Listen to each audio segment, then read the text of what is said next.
What's up, Buttercup? Welcome back to my channel.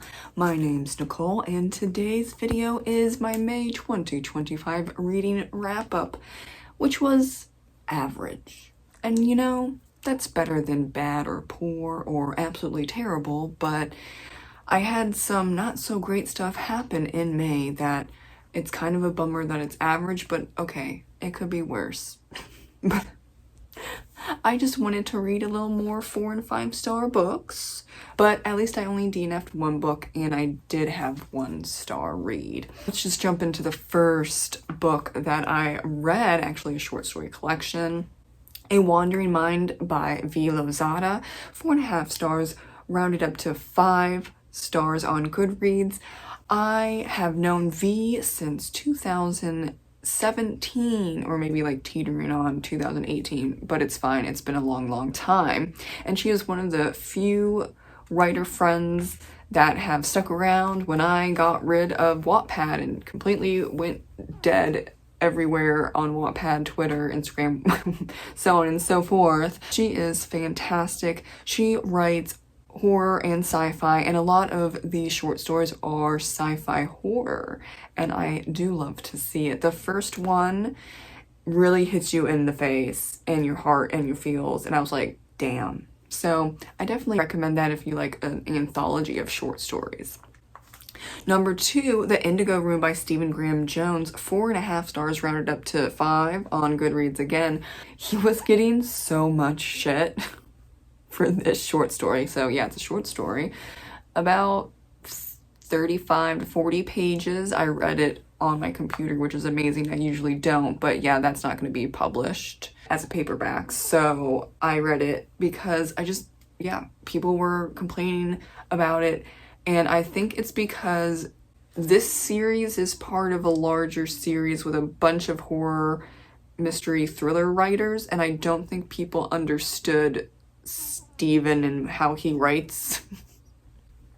So like, last I checked, I don't know now, but in the beginning of May when I read this short story, he had like a 2.89 or some crazy number on Goodreads,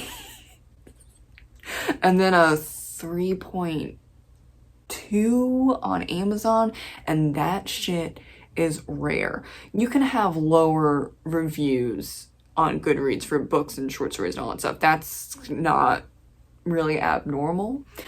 When it gets to Amazon and it's that low, oh, okay. It's not like it's a bad story.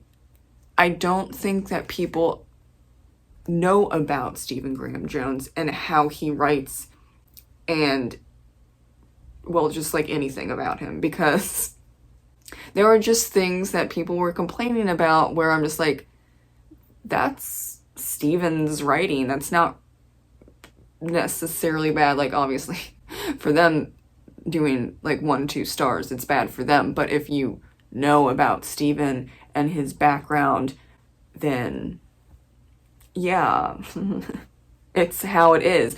Does that fit for everyone? Of course not. But I don't know, maybe the publisher or the small press, I don't know, big story behind these small or these short stories compiled into a series.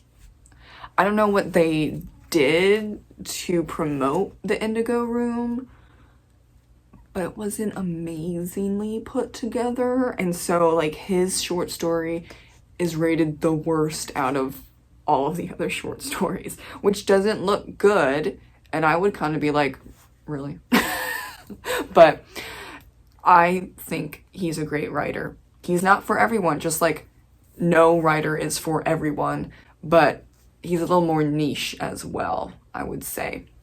And there are times where it's not supposed to really be set in stone how the ending is. And I know a lot of readers don't like that. People in general don't like that. And that's just part of the human condition. And a lot of people that want to read want to have some sort of ending, and usually a happy ending. But that's not the case for a lot of Stephen's writings. Number 3, Dead Heat by Patricia Briggs, 4 stars. That is part of the Alpha and Omega book series, and I think that was really fun, though there was so much about horses and breeding horses, and like, I like horses. I used to ride them. They're not in my top 10 favorite animals, probably not even the top 20 favorite animals, because I rode them and I had to take care of them. It's just, it's fine, I guess. But so much of the horses in this book that I'm like, okay, take a breath. Do we need 5 pages of just this one particular breed of horse? I don't know. For the story, like, I get it in a certain way, but not that in depth. Number 4. This is funny. The Wastelands by Stephen King. It's an audiobook, not rated. It's the 3rd book in the, what series? The Dark Tower series. There we go. I haven't read or listened to the 1st or 2nd book, but I counted this because my husband really loves the Dark Tower series, and he put on The Wastelands because we were doing housework and cleaning, and it took a couple days, but I'm counting it. Thank you. I know what happens in the 1st and 2nd book because he was very descriptive to catch me up, but I already knew before he caught me up with everything because, like, it's kind of in the zeitgeist. Stephen King's in the zeitgeist. I know the basics of a lot of his books. I've watched a lot of his movies. I've read one book and it wasn't great, but I just know a lot of things about Stephen King, apparently, that it was not weird to listen to the 3rd book in the Dark Tower series. Number 5, Winter Lost by Patricia Briggs, 3.5 stars. That was unfortunate. This is the 14th book in the Mercy Thompson series, and it didn't completely make sense. I think it was too complicated, and it didn't need to be that complicated to clean up some stuff that happened in the previous books.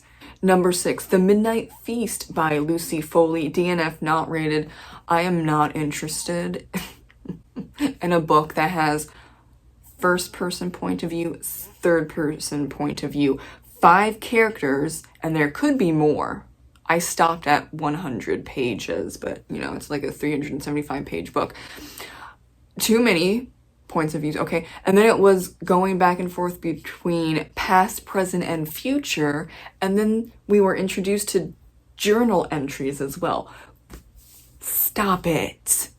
Stop it. It doesn't need to be that complicated. Oh my god. Confusing the reader does not mean that it's a mystery. I'm gonna say that as a hot take, but here we are. Number 7, A Wizard of Earthsea by Ursula K. Le Guin. That's 3.5 stars rounded up to 4 stars on Goodreads. I'm going to be doing a book review on The Wizard of Earthsea. I am looking forward to the other books in this series. I kind of was surprised that this book series was written over many, many decades. The first book, written in 1968 or 67, something like that. And then the last one was early 2000s. I'm like, okay, girl. If anyone says to you that you have to write fast in order to be successful, I mean, actually, there's many, many, many examples of that not being the case, but Ursula would knock that idea out of the park because, hey, 5 books over the span of decades, and they're solid, and they, well, especially the 1st, 2nd, 3rd-ish book, really set the stones in place for the expectations and guidelines for epic fantasy and high fantasy for the 21st century and late 20th century regarding that genre, so we love to see it. Number 8, Brother by Anaya Alborn, 1 star. Okay.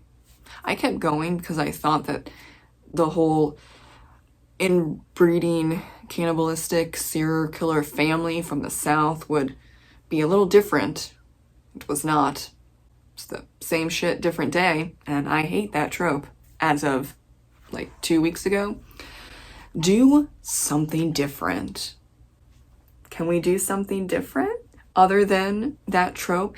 If you set a book in the South, that doesn't mean that you have to have a redneck serial killer family that's incestuous and eats people. I'm just saying, let's do better. And number 9, The Fox Wife by Yangzi Chu, 5 stars. Thank you. We rounded out May with a positive because I was getting real depressed, honestly, with the reads. But I really, really enjoy The Fox Wife. I had it on my list for quite some time, and that doesn't mean necessarily the 5 stars was because it was about foxes, kitsune. It helped because I'm obsessed with foxes, if you couldn't tell anywhere. I love foxes. It's my favorite animal of all time. But I really, really enjoyed this historical fantasy set in China and Japan in 1908. It's hard to find those types of books, but I'm really, really excited to get to other books by this author because she's a great writer. Thank you so much for watching my May 2025 reading wrap up. Let me know if you've read any of these books and what was your May like reading wise. Thank you so much and have a great rest of your day. Bye.